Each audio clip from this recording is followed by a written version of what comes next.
All right, everyone, it's your boy Ernest Dove, New York Mets Dove Report. Obviously, some of these things were coming, and you guys knew that this was going to happen. I wanted to break down the Mets trade of one of their prospects, a highly regarded prospect, at least to me and some of the staff over the years, to the Cleveland Guardians for some IFA, much needed pool money that they need like literally yesterday. So I want to break down the trade. I want to hopefully educate the Cleveland Guardians fans on the type of player you're getting, who I really like a lot. But I also want to do some of the pros and cons, maybe discuss why a player like this at such a young age, still as a lefty who throws really well, why they would be willing to put this gamble trading him away, even for IFA money, for teenagers that you never know how they're going to pan out. So let me start off. Again, I'm a huge fan of Franklin Gomez, aka Little Giant. That has been his nickname in the Mets organization. Some of the positives: young lefty, still only 20 years old. He's been around forever of sorts. He was already pitching in low A by age 18. That's how talented this young man is. He throws hard. I believe he throws at least 3 pitches that he can do pretty well. He hasn't thrown a lot of pitches over the years, even though he's kind of a quasi starter, possibly reliever. But again, very talented young man. Speaking with the staff from the last year or two, they said he's one of the hardest working players in the Mets farm system. When I started talking about him, even from last season. So we're talking about an extremely hard worker. He's also a converted outfielder. So he was basically signed in an IFA class some years back as an outfielder.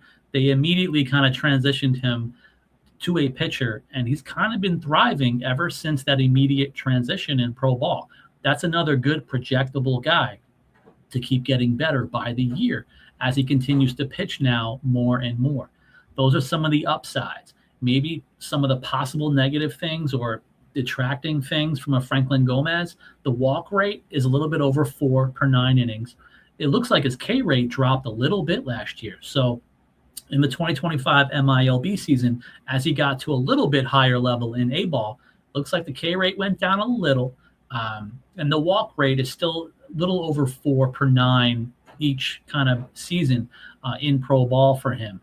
And again, the other thing is with a young player like this, does he project as a starter or reliever? Obviously, the most value goes to a guy if he can maintain being a starter. This could be possibly, or perhaps, Franklin Gomez may transition maybe full time as a reliever, maybe a long man, one of those new age lefties who can go 1, 2-ish innings as needed as a reliever. I can see that happening. Some of the stuff, it looks like from last season, his fastball velocity started to tick up. It was very low 90s about a year or two ago.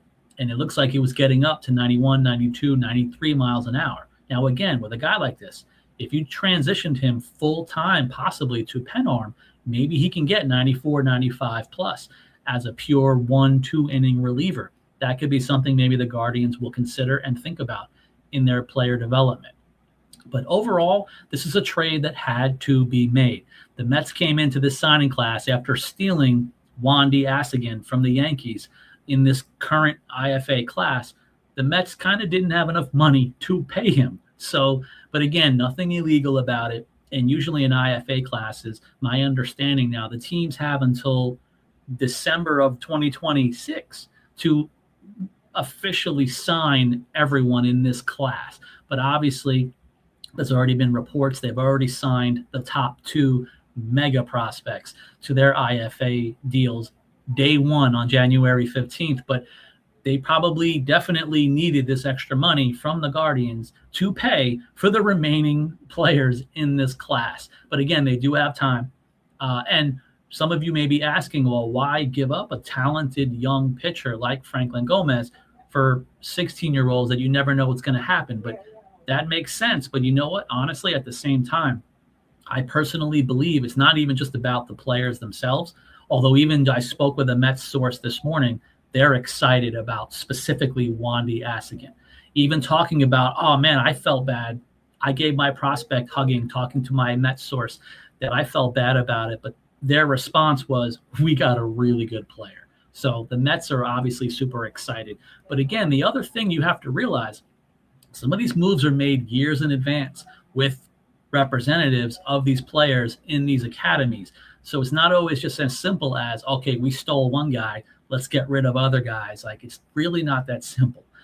This is long-term relationships that are built, as you can see right now with what's going on in the Yankees organization, with some of their staffing in IFA trickling down to losing multiple top prospects for even the next year or two. This is what can happen about built relationships. So I feel like that's another reason why this move is being made, to get the top two signed, which they did. Kleiner, Ramirez, along with Wandy, I believe, are both officially signed. But they needed the extra money even just to do that. And they may even need to make another trade to even pay for the rest of the remaining class. We shall see. Hope you guys continue to follow me, support the channel. Hope you got some insight, some information on this. Again, so long to my guy, Little Giant, Franklin Gomez. Also of note, by the way, before I end, there is a young lefty in the Mets farm system who's at the program right now in St. Lucie. There's young Daviel Hurtado, who's another lefty.